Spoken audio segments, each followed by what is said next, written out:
இந்த தொகுதி சட்டமன்ற உறுப்பினர் யாரு? எம்ஆர் காந்தி. அது எம்ஆர் காந்தி. எம்ஆர் காந்தி மீண்டும் வர வாய்ப்பு இருக்கா அவரு? கிடையாது. வாய்ப்பு ரொம்ப குறைவு. ஏன்னா அவர் எதுவுமே இங்கே பண்ணலை. நாகர்கோவில் தொகுதியில் எம்எல்ஏ இருந்து மக்களுக்கு எந்த சேவையோ அடிப்படை சேவைகளோ எதுவுமே பண்ணலை. அதனால் அவர் வர்றதுக்கு வாய்ப்பே கிடையாது. வாய்ப்பு குறவு தான். இப்போ கொஞ்சம் அவர் ஏன்னா எதுவும் பெருசாக பண்ண மாதிரி இல்லை, வெளியெல்லாம் வந்த மாதிரி இல்லை. மற்றபடி ஏதாவது கல்யாண வீட்டுக்குலாம் போவார். மற்றபடி ஒரு ஒழுங்காக மக்கள் எதுவும் வெளியே ரோடு ஈடு அப்படி ஒன்றும் போட்ட மாதிரி ஒரு நெகட்டிவாக தான் இருக்குது. இல்லை, மீண்டும் வர வாய்ப்பு இல்லை. எதனா ஓட்டு போட்டு 5 வருஷம் அவர் வேஸ்ட்டாக இருந்தார். எந்த ஒரு முன்னேற்றமும் இல்லை, எந்த பணியும் நடக்கலை. மீண்டும் வர வாய்ப்பு கிடையாது. வாய்ப்பே இல்லை. மீண்டும் வர வாய்ப்பு இல்லை வாய்ப்பே இல்லை. மக்களுக்கு ஒன்றுமே பண்ணல, ஒரு ஹெல்ப் பண்ணல, ஒன்றுமே பண்ணல. மொத்தத்தில் வர்றது வாய்ப்பே கிடையாது. வாய்ப்பே இல்லை, சான்ஸ் இல்லை. அவர் வர மாட்டார், அந்த வாய்ப்பு இல்லை. இல்லை, வாய்ப்பே இல்லை. ஏன்னா மக்களுக்கு அவர் ஒன்றுமே பண்ணி கொடுக்கல. சட்டமன்ற அலுவலகத்தை இன்னும் திறக்கல. அவர் மீண்டும் வர வாய்ப்பு கம்மி தான். இல்லை, கஷ்டம்தான். வாய்ப்பே இல்லை. ஏன்னா அவர் இதுவரை எதுவுமே இந்த தொகுதிக்காக எதுவுமே பண்ணலை. ஆமாம், அதனால் வாய்ப்பு இல்லை. மீண்டும் ஒரு வாய்ப்பு இல்லை. அவர் ஸ்லீப்பிங் இதில் கேண்டிடேட் மாதிரி அவர் யாருக்கும் எதுவும் பண்ணல. அதனால் கண்டிப்பாக வர மாட்டார் அவர். இல்லை, வாய்ப்பு கொஞ்சம் கம்மியாக தான் இருக்குது. அவர் மீண்டும் வர வாய்ப்பு இல்லை. ஏன்னா அவர் வெற்றி பெற்றதோடு சரி, இந்த பகுதியிலாம் வரத்தும் கிடையாது, மக்களுக்காக அதிகமாக சேவை செய்யறதும் கிடையாது. அதனால் அவர் மீண்டும் வர்றதுக்கு வாய்ப்பு குறைவு. அவர் வர வாய்ப்பே கிடையாது.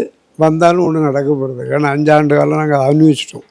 மீண்டும் வரக்கு வாய்ப்பு இல்லைன்னா எனக்கு கழிஞ்ச தடவை மக்கள் ஒரு அனுதாபத்தில் ஒரு நம்பிக்கையில் வந்தால் நல்லது செய்வார் அப்படின்னு சொல்லிட்டு ஓட்டு போட்டாங்க.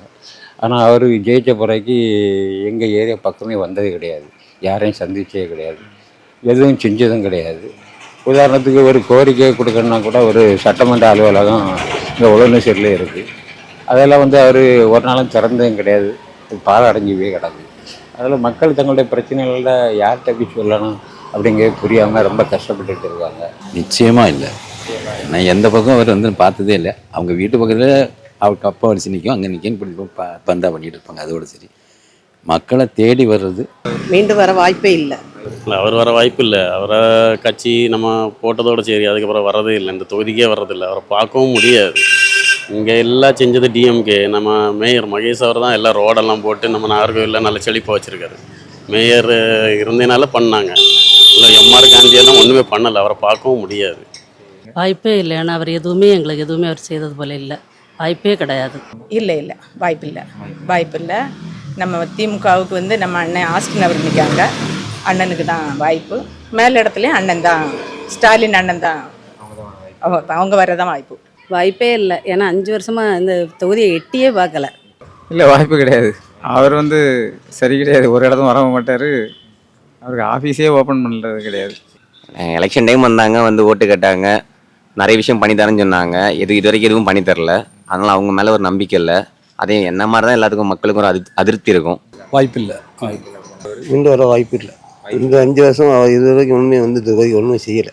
2026 யார் வர வாய்ப்பு? எல்லாரும் சொல்லுவாங்க ஆஸ்டின் அவர் வரதுக்கு வாய்ப்பு இருக்குன்னு சொல்லுவாங்க. பழக்கப்பட்டவர் நம்ம ஆஸ்டின் அண்ணாச்சி தான் வர்றதுக்கு வாய்ப்பு இருக்குது. ஏன்னா திமுக தலைமையில் நிறைய பணிகள்லாம் நல்லதாக பண்ணியிருக்காங்க தமிழ்நாடு முழுவதும். அதனால் 2026 திமுக ஆட்சி தான்.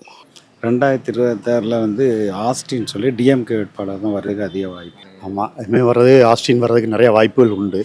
ஆமாம், ஏற்கனவே நல்ல நலத்திட்டங்கள் செஞ்சுருக்காங்க டிஎம்கேலேருந்து, இன்னும் நல்லா செய்வாங்க. அதனால் ஆஸ்டின் வர்றதுக்கு 100க்கு 100 வாய்ப்புகள் உண்டு. ஆஸ்டினுக்கு தான். ஆஸ்டின் தொகுதியில் ஆஸ்டின் சார் அவர் வரதான் வாய்ப்பு இருக்குது. மக்கள் சப்போர்ட்லாம் அவர் ரொம்ப இருக்குது. ஆஸ்டின் அவங்க தான் வர்றதுக்கு வாய்ப்பு இருக்குது. ஆஸ்டின் வர சான்ஸ் இருக்குது. ஆஸ்டின் தான் வருவார். 2026 நாகர்கோவிலை பொறுத்தவரை ஆஸ்டின் அவங்க தான் கண்டிப்பாக வருவாங்க. ஆஸ்டின் வர்றதுக்கு வாய்ப்பு இருக்குது. ஆமாம், ஆஸ்டின் ஆஸ்டின் தான். நம்ம கழகாட்சி தான், முத்துவேல் கருணாநிதி தான். இப்போ அமோக வாய்ப்பு ஆஸ்டின் அண்ணாச்சிக்கு இருக்குது. 2026 டிஎம்கே ஆஸ்டின் அண்ணாச்சி கண்டிப்பாக வருவார். ஆஸ்டின் அவங்க வர்றது வாய்ப்பு இருக்குது. இப்போ இருக்கக்கூடிய ஆஸ்டின் எம்எல்ஏ ஆஸ்டின் அவர்கள் வரக்கூடிய வாய்ப்பு அதிகமாக இருக்குது. அவர் நேர்மையானவர், எளிமையானவர், அவரை எளிதாக சென்று அணுக முடியும். ஆகவே மக்களுக்கு இன்னும் அவர் நன்கு அறிமுகமானவர். ஆகவே அவர் மறுபடியும் நின்று ஜெயிக்கக்கூடிய வாய்ப்பு அதிகமாக இருக்குது. ஆஸ்டின் தான் வருவார், அதில் எந்த சந்தேகமும் கிடையாது. நான் தான் சொல்லணும்ல, எல்லா கட்சிக்காரங்களும் விரும்பக்கூடிய ஒரு வேட்பாளர் தான் ஸ்டாலினையா விட்டுருக்காங்க நாகர்கோவில். அதனால் ஆஸ்டினியாவுக்கு ரொம்ப இது இருக்கும். நிச்சயமாக ஆஸ்டின் தான் வரணும். எஸ், ஆஸ்டின் நல்ல மனிதர், அன்பான மனிதர், எல்லாரையும் பார்க்க சந்திப்பார், நல்ல அன்பாக இருக்கக்கூடிய ஒரு மனிதன். கட்டாயம் அவர் தான் வரணுங்கிறது எங்களுடைய எய்ம். வரணும். டிஎம்கே தான் வர வாய்ப்பு ஆஸ்டின் அண்ணாச்சி தான். 2026 ஆஸ்டின் டிஎம்கே அவர் தான் வர வாய்ப்பு இருக்குது.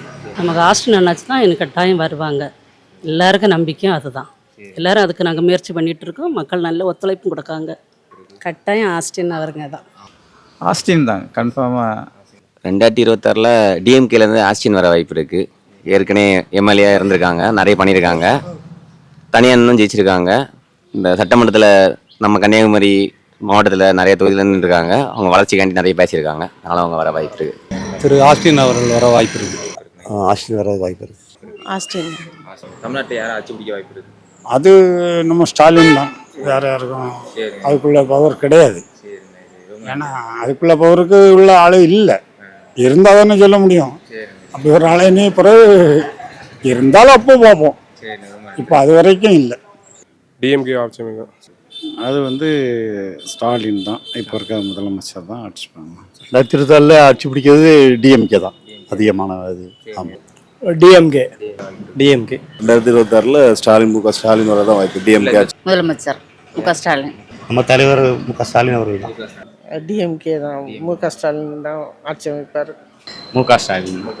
ஆமாம், எல்லாமே கன்னியாகுமரி டிஸ்ட்ரிக்டை பொறுத்தவரைக்கு கம்ப்ளீட்டாக முக ஸ்டாலின் தான் வாய்ப்பு இருக்குது. டிஎம்கே ஆட்சி அமைப்பார். முத்துவேல் கருணாநிதி. டிஎம்கே. அது தளபதி தான். எந்த மாற்றம் இல்லாமல் நம்ம ஸ்டாலின் முதலமைச்சர் இப்போ கண்டினியூ பண்ணுவார். தமிழ்நாடு தளபதி அவர்கள் தான் ஆட்சி. தளபதி அவருடைய திமுக ஆட்சி தான் மறுபடியும் மலரும். மற்ற எதிர்கட்சிகள் எல்லாம் இன்றைக்கு சிதறி கிடக்கின்றார்கள். இவர்களெல்லாம் ஒற்றுமை, திமுக கூட்டணி ஒற்றுமையாக இருக்கின்றமையால் மறுபடியும் திமுக தான் ஆட்சி அமைக்கும். அது எந்த சந்தேகம், அது சூரியன் தான் முதல்வர் தான். 2026 பரவலாக இப்போ பார்க்கும்போது திமுக தான் ஆட்சிக்கு வரும். ஏன்னா அவங்க நிறைய நல்லது பண்ணியிருக்காங்க. அதனால மக்கள் எல்லாம் ஒட்டுமொத்த முடிவு வந்து மீண்டும் தளபதி முக ஸ்டாலின் தான் ஆட்சிக்கு வரணும் அப்படிங்கிற மிகுந்த எதிர்பார்ப்பில் ஓட்டு போட்டு போடுறதுக்கு தயாராக இருக்காங்க. அதனால் நிச்சயமாக மீண்டும் திமுக ஆட்சி தான் தமிழ்நாட்டில் வரும். ஆமாம், அதில் எந்த சந்தேகமும் இல்லை. இதே இப்போ இருக்க முதல்வர் தான் மீண்டும் ஆட்சி பிடிப்பார். ஸ்டாலின் தான் வருவாங்க. டிஎம்கே தான். ஆமாம், அதில் எந்த மாற்றமும் இல்லை. அது ஸ்டாலின் தான் வர்றதுக்கு வாய்ப்பு இருக்குது. டிஎம்கே தான். டிஎம்கே தான். அதில் எந்த மறுப்பும் கிடையாது. நம்ம முக ஸ்டாலின் ஐயா தான். மாற்றமே இல்லை. டிஎம்கே தான். அதில் இது மாற்றம்லாம் கிடையாது. டிஎம்கே தான் கன்ஃபார்ம் வரும். டிஎம்கே தான். ஆமாம், அதுவும் ஸ்டாலின் தான்.